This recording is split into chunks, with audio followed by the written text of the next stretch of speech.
So why are we bothering with the trebuchet? Well, I'll tell you. We're taking this thing to war. Not to throw things at the castle walls, but to throw things over them. Throw things inside the city that makes life hell for the inhabitants. Things like animals. Dead animals. Find yourself a nice rotten carcass of a horse. One that's been dead for at least a month, so it's full of pus and maggots and putrid matter. Load it into the trebuchet, lob it over the castle walls. It'll wobble in at 150 miles an hour and go splat in the main courtyard. Rotten flesh will fly everywhere and it stinks like hell. Germ warfare. That's what we're talking about, because if we manage to get some of those guts inside the water system and contaminate it, then they are going to have to surrender.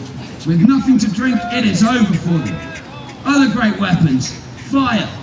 All of the internal structures of London are wooden with thatched roofs. Chuck in a load of fire, get a raging inferno, and they will have to surrender. And the best fire of all has got to be Greek fire. A mixture of pitch and resins. Load it into an earthenware jar, stick a fuse on it, lob it over the walls. When the jar shatters, the Greek fire will fly everywhere, and it will stick to anything it touches. It's like medieval napalm. And it doesn't matter if you pour gallons and gallons of water on it, it will just burn brighter. Now, while we're lobbing things into the castle, they may think, right, I know what we'll do. We will come out and attack the trebuchet. Kill the trebuchet master. He's the only man that knows how to use this machine. And if they're going to try that, they're going to send out their elite soldiers. They will send out their knights in full armor. But we're ready for them as well, because right next to the trebuchet, we keep beehives. And if they send out knights, we're going to throw a beehive at them. It'll shatter on the floor. Out come the bees, absolutely furious, looking for the first thing to sting. And that'll be their knights. The bees will crawl up into the armor, up into the helmets, down the leg armor, down the arm armor, and start to sting the knights. They then have no choice but to rip their own armor off to get to the bees, and as soon as they do that, our longbowmen can pick them off. Medieval grape shot. Brilliant and works every time. There is one other great form of warfare, psychological warfare. Let's say you've been besieging a castle for weeks. Out of the blue one day, the door opens and out steps a messenger. He's going to come over and try to agree terms. We'd like to agree terms. Would you? Well, we wouldn't. Smack him on his head, load him into the trebuchet and shoot him back into the castle. You know he's landed when he stops screaming. Hey gentlemen, maybe your mother-in-law would like the ride of a lifetime. Can be arranged. Right, the arm is down, counterweight box is up, and the rope has been wound off the central axle. Now we need to load in our 15-kilo rock, and it loads into a slingshot, one end of which is permanently attached to the throwing arm. The other end is dragged through the channel in the middle of the machine. It loops back on itself and goes onto the pin at the top of the throwing arm.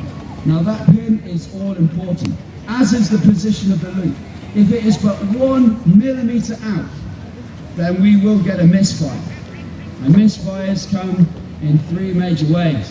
Either the ball will shoot straight out the back of the machine because it releases too early, or it will shoot straight up into the air, come down and destroy the trebuchet, or the ball will not release at all. The slingshot will not open. It will go in a huge arc all the way around the machine, slam into the front and destroy the trebuchet.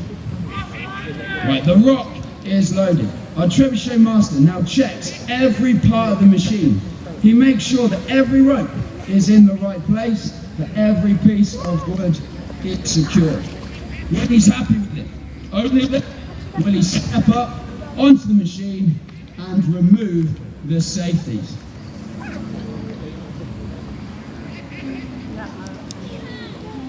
He steps up. First of all, he will remove the safety chain. Then, with a shaking hand, he pulls the pin from beneath the trigger. The machine is now live. He steps off to make a few more checks over the trebuchet.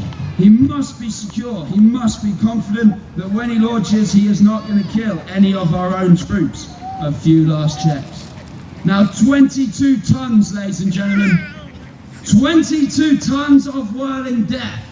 If this thing goes wrong, our trebuchet master will be smashed to pieces. So he puts on a tin hat. Otherwise, in the health and safety manual. Right then, he's now looking for his cue, and we're going to give it to him. We're going to count down from 10. When we get to 1, yell launch, and then he will pull the trigger. So, are you ready to count? Oh, come on, I said, are you ready to count? Then let's do it. 10, 9, 8, 7, 6, 5, 4, 3, 2, 1, there it goes! 150 miles an hour! Death from above! Ladies and gentlemen, the biggest trebuchet in the world! And can we please have a big cheer for our hard-working crew?